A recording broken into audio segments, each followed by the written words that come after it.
Hi there, my name's John Stevens, pastor of Zion Lutheran Church in Oregon City, Oregon, and we are part of the ELCA, and welcome to Dollar Store Children's Sermons, where we take a look at the lectionary text, time to an item from the Dollar Tree, or the junk drawer, or the kids' room, or the garage. You know how we've been doing it. Thank you so much for your partnership in this ministry and spending a little bit of your week with me in this way.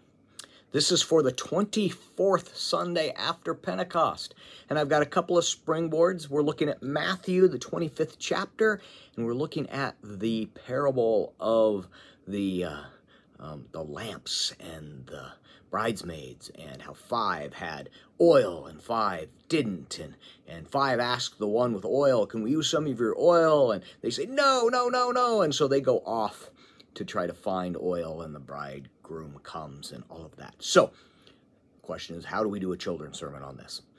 I am looking at a couple of springboards. One doesn't have anything to do with the gospel lesson or the text at all.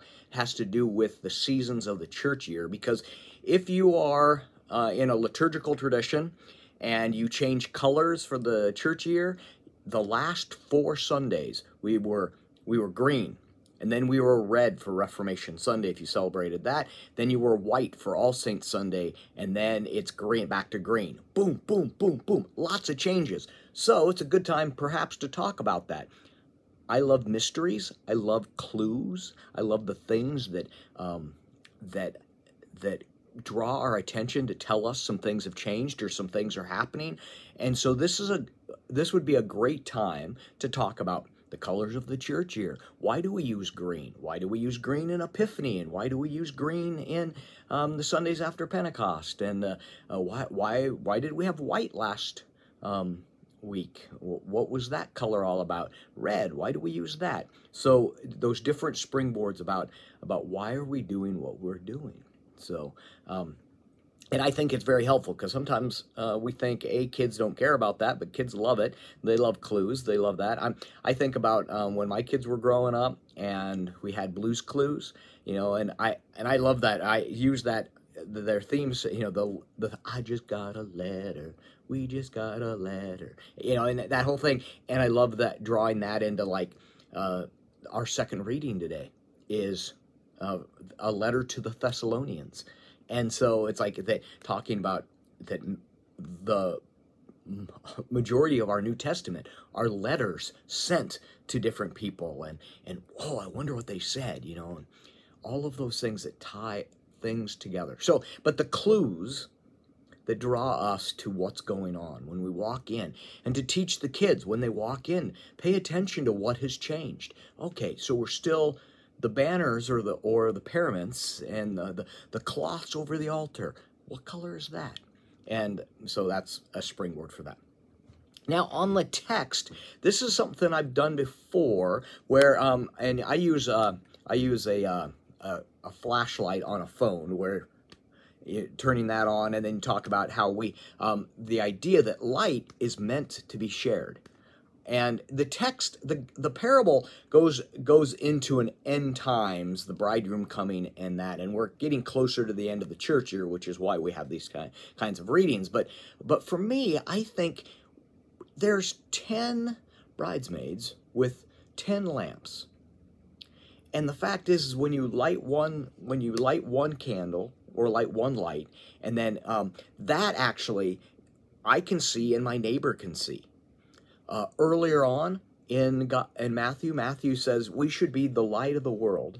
We should be the light of the world, and that we should, I dropped something, that's all right. We should be the light of the world, and to share that light. And we are to be a city on the hill, cannot be hid. Do not hide your light under a bushel. No, the song. And this idea that I think where I'm really getting at is the sense of the idea of abundance and scarcity. The idea of we have a God of abundance, and then over here we can fear that we don't have enough. Or I fear that I'm not going to have enough, so I'm going to hoard what I have, and you can't have any of that.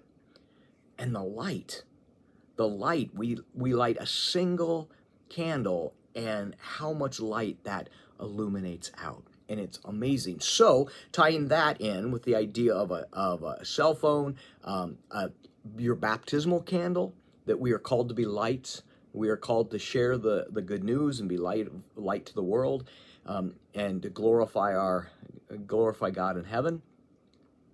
So there's that, and then that ties to the Thessalonians text, where there is again there's a whole question, and we can deal with that in larger terms. But there's a phrase in there that we are called to be encouragers. We are to give encouragement to our brothers and sisters, and I love that sharing the light, being in the midst of another, and sharing God's love and grace and the light of God, and encouraging. It's a both and they together. So those are the springboards that I'm using. I'm hoping one of them can be useful for you for your children's sermon. Thank you again so much for spending a little bit of your week with me in this way. And you know what? In case you didn't know, you're rocking it. You are. Thank you for the love that you're sharing with your kids and your congregation and your families. Thank you so much. All right, I am off to Newport, where our bishop's convocation is gathering, so I get to see friends and spend time with the bishop and with all kinds of wonderful people. So have a fantastic week, and we will see you next time. Peace.